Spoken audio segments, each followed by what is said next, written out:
Once again, Spidey Squad, we are back. Anyways, welcome back, true believers and all you spectacular Spidey fans, to another infectious installment of Radioactive Review. And of course, everyone, this is the review that I think a lot of you have been waiting for this entire time. We already did Spider-Man Friend or Foe, Spider-Man 3 on the PS2, and even Spider-Man 1, the movie game, but now we are moving on to the big one of Ultimate Spider-Man. And I know that we still have to review Spider-Man 2, but trust me, a lot of you guys have been waiting for this one, and I've been dying to do this one for you as well. But before I fully continue with my review, I have to give shoutouts to the one and only Ricky Franklin, as well as the one and only ANDREXMAN'S for helping me out with the awesome Radioactive Replay logos and thumbnails throughout the entire Ultimate Spider-Man series. So thank you so much, guys. You're both incredibly awesome as always. And as you should all know, we fully break down every different aspect relating to the Spider-Man game that we are currently reviewing, ranging from the story, graphics, soundtrack, some pros, some cons, the best moment, worst moment, and then ending with my final score. And with that all out of the way, let's move on to the story of the game. So as you should all know, this game famously incorporates and expands upon the highly praised Ultimate Spider-Man story arc of the Venom series. And if you guys didn't know, this is one of my favorite comic books of all time. And not only is this game based off of that comic book series, it also fully expands and incorporates the entire Ultimate Universe of Marvel Comics. So throughout the game's story, you're going to encounter lots of Spider-Man's famous enemies like Green Goblin and Beetle, as well as awesome characters like Silver Sable, Nick Fury, and even the Fantastic Four. And seeing how the video game story for Ultimate Spider-Man was actually written by the Ultimate Spider-Man writer himself of Brian Michael Bendis, that just makes the game's story that much better. And the fact that this game managed to actually expand upon Peter and Eddie's relationship with each other, as well as the duality between Spider-Man and Venom's connection with one another, is absolutely amazing. And I think Brian Michael Bendis and the entire writing team knocked it out of the park with this game's narrative. And this stands as one of my most favorite Spider-Man stories of all time, both for the game and the comic book overall. Now, moving on from the already incredible story of this game, is actually one of the best parts about this game is the graphics. Even back in the year of 2005, the fact that this game actually looked like Mark Bagley's art was ripped right from the comic books and brought to life on screen was absolutely fantastic. Not only is it incredible that the characters in the game look like that they are inside of a comic book, the entirety of the game itself is acting like a moving comic book. This ranges from the cutscenes looking like you're watching a moving comic book to actually adding in the onomatopoeias of all the comic books when fighting enemies in the game itself. And seeing how New York City itself looks like Mark Bagley's comic art brought to life is just something that's absolutely remarkable for back in 2005. So if you are a hardcore fan of the Ultimate Spider-Man comic books, this video game will actually feel like your dream Spider-Man video game. Now, moving on from the game's incredibly compelling story to the absolutely stunning visuals that this game has is actually the impeccable soundtrack that comes along with it. And honestly, there are simply no words to describe just how amazing this game's soundtrack is. The best thing I can do is just to recommend that you find a playlist of all the songs that are within this game and fully listen to all of them yourself, because they are simply amazing. However, if I had to pick a certain instance from the game to play a certain part of the soundtrack that is one of my favorites, I would say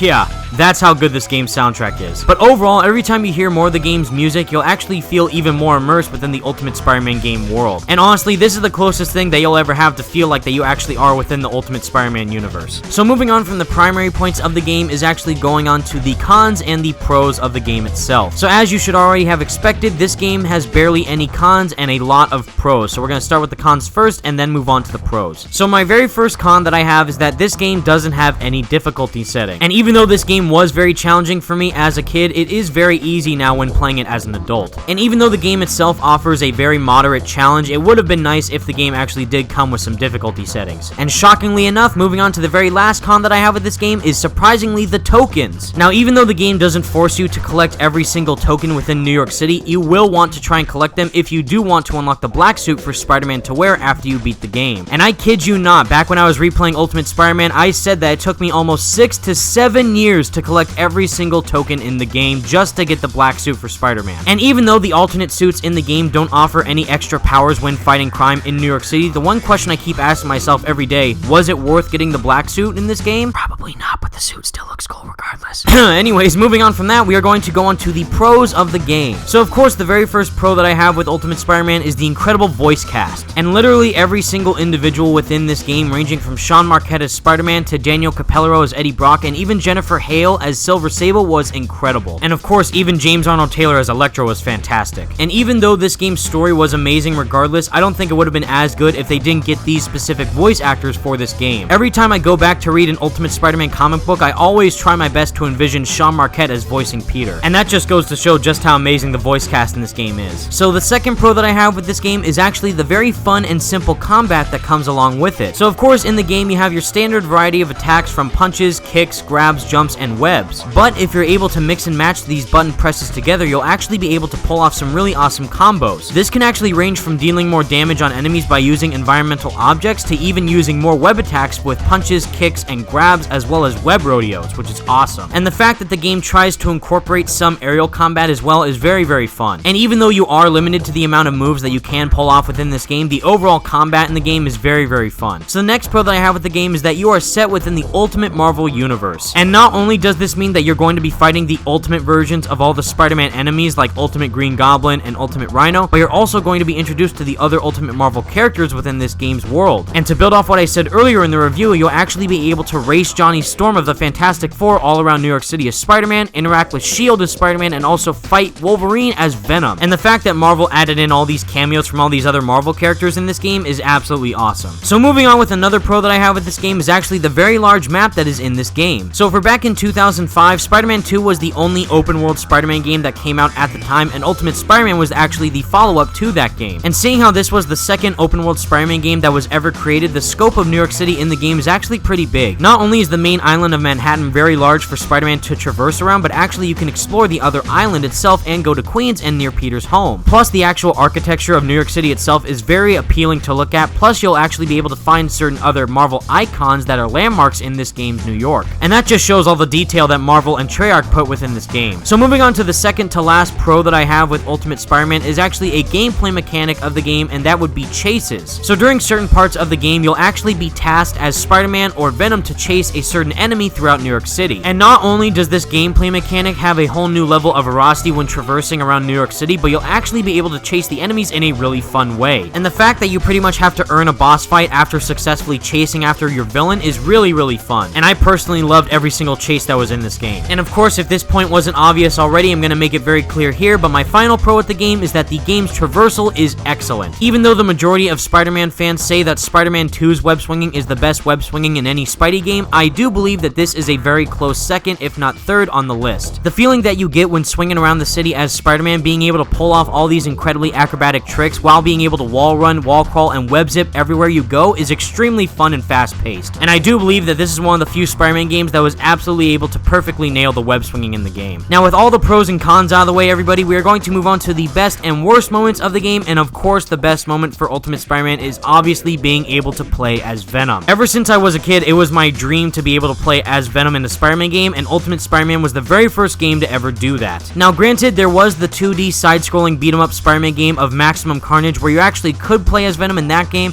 but this brings playing as Venom to a whole nother level. Not only are you fully able to free roam as Venom when you actually beat the game, but the abilities that Venom has in this game is absolutely mind-blowing. The fact that you can actually use Venom's tendrils and claws along with breaking people's backs and slamming them into the ground along with feeding on people is something that I'll never be able to do in any other Spider-Man game. And not only is Venom's gameplay top-notch, but the story that Venom has overall in the game itself is absolutely awesome. Everything ranging from Eddie Brock's character in the game to him interacting with Spider-Man is awesome, and every time he's on screen, I always get super excited. And I know some people are divided on the ultimate version of Venom, but for me, this is one of my favorite versions of Venom of all time. And now moving on to the worst moments of the game, everyone, is obviously that the fact it is way too short. Not only am I now able to beat this game within one full day, but I can actually beat it in less than 6 hours. And that's not because that you're able to do side missions and the main story, but the fact that the main story itself, while doing some certain side missions in the city, take less than 6 hours to complete is a little bit upsetting. And in order to describe my last worst moment that I have with Ultimate Spider-Man, we actually are going to do something a bit different. And here we are face to face, Spidey Squad, so welcome to the last part of my Radioactive review for Ultimate Spider-Man, the video game, and as you saw throughout the entire first part of that review, I went over the pros, cons, gameplay, soundtrack, graphics, all that good stuff, but I wanted to end up this review by explaining the last segment about the worst part about this game, of that being the comic continuation of the game's incredible story. So, as you should all know, the Ultimate Spider-Man's video game story was based off of Ultimate Spider-Man Volume 6, I believe, with the Venom story arc, of course. I collect Ultimate Spider-Man comics by volumes, not specific issues. So if you collect them all together, that would be, I believe, volume 6 of Ultimate Spider-Man, where Venom is introduced in the Ultimate Universe through Eddie Brock, and Peter and Eddie are childhood friends, and the suit was created with their dad's DNA and all that, and their fathers worked on the suit together. You know the story. If you're a fan of the Ultimate Spider-Man universe and the game, you know exactly which comic book I'm talking about. Sadly, I do have it, but for some reason I can't find it. But basically, the one problem I have with this game's story overall is that not only was that one specific volume of Spider-Man issues fantastic, and not only is that incredible that they continued that direct storyline to a fully fledged video game, that's how good the game's story is. Sadly, the follow-up of that, or what Brian Michael Bendis decided to do after that game's story, is a little bit disappointing. So basically, if you didn't know, the game came out in 2005.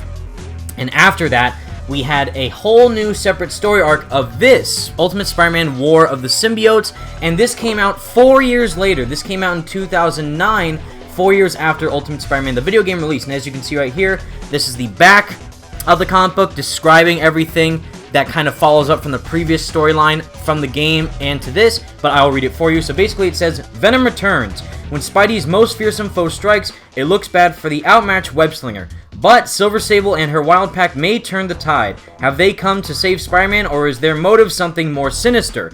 Plus, the story adapts, expands, and incorporates the hit Ultimate Spider-Man video game that Brian Michael Bendis just happened to co-write into Ultimate Spider-Man continuity. Find out why folks like The Wizard are saying it's the best Spider book on the stands right now. So, of course, that was back in the year of 2009, when I don't think digital comics were out just yet, but this was pretty darn new before Ultimate Miles Morales was introduced within the Ultimate Universe, because Miles Morales was introduced in 2011. This was back in 2009. So my problem with this story, if you haven't read War of the Symbiotes and you're a fan of the Ultimate Spider-Man video game, I definitely recommend reading it, but I personally just read it fully recently. I just got this issue when I got Detroit Become Human a couple days ago. And sadly, the story is all over the place. It's flip-flops, like, over to no end, and the sad thing is it says adapts and incorporates and expands the Ultimate Spider-Man story from the game. My problem is that the story from the game is so good. It is literally one of the best Spider-Man narratives I've ever played and experienced as a kid and as now as an adult. It's so good that they didn't take advantage of that game's story and implement it fully into the comics. I understand you have your comic book fans and your video game fans, and sometimes they're separate, so it would be weird from reading some comics to playing a game to then continuing back into the comics. I get how that is very strange, but again, this story is so compelling, so impactful, so meaningful to the people who are fans of Peter Parker in the Ultimate Universe and even Eddie Brock. And the fact that they just kind of rebooted all that and just retconned it and did their own version of it, where they do have Beetle in that comic book. They do include Beetle, they do include Silver Sable, they do include Nick Fury and all that, and they even do include some scenes from the game. They just kind of, switch the narrative up just a bit. Sadly, though, it doesn't fully work in this comic book, and also it's never expanded upon ever again. I believe this is the last time we ever hear from Eddie in the Ultimate Universe. We do see Venom again in the Ultimate Universe with Miles, where this Venom creature kills Miles' mom, but even there, that wasn't Eddie Brock, that was someone else. So the fact that the game's story was so good and they didn't take advantage of that in the comics is a little bit upsetting for me. So even though the game itself, with the story being fantastic and they didn't continue it into the comics, again, like I said in my review, I believe the soundtrack is one of the most phenomenal soundtracks you'll ever hear in any Spider-Man game. The graphics for the time were incredible, and they still hold up to this date as cel-shaded graphics look. They look spectacular, and just the way on how the gameplay operates as swinging through the city, fighting enemies, doing cool challenges, races, combat tours, and just finding all those tokens, of course. Even though I put that as a con, they are still pretty fun to try and find, and get the black suit as a reward, which is awesome. So overall, guys, this is my second favorite Spider-Man game of all time. As you know, my very first is Web of Shadows. This is my number 2, and I played this as a kid, and this is one of my most memorable moments when I was a kid playing Ultimate Spider-Man. And for all the reasons I listed in my review, and showing you guys the last part of the comic books, I give this game a solid 9 out of 10. I would give it a 10 out of 10, but again, the worst part about it, besides the story not fully being continued into the comics, is that it's way, way, way, way too short. In the game, like I said, the story is very, very short, but very, very sweet. And everything from the characters that you interact with in the game to the story points with Venom and Spider-Man interacting with each other simultaneously, it's fantastic, and this is easily one of the best Spider-Man games out there, if not the best. Arguably one of the best, if not the best Spider-Man games ever made. So anyways, guys, that was my Radioactive review for Ultimate Spider-Man. I hope you enjoyed. I know that this last part was kind of different, having my face and talk to you guys about the game on a more personal level, but again, this game means a lot to me, and hopefully I gave a lot of reasons why the game it deserves a solid 9 out of 10. But anyways, guys, thank you all so much for watching. Stay tuned for more Radioactive replay for Marvel Nemesis, as well as my Radioactive review for Spider-Man 2 coming soon. But anyways, guys, thank you all so much for watching. Stay spectacular, Spidey fans. Peace out.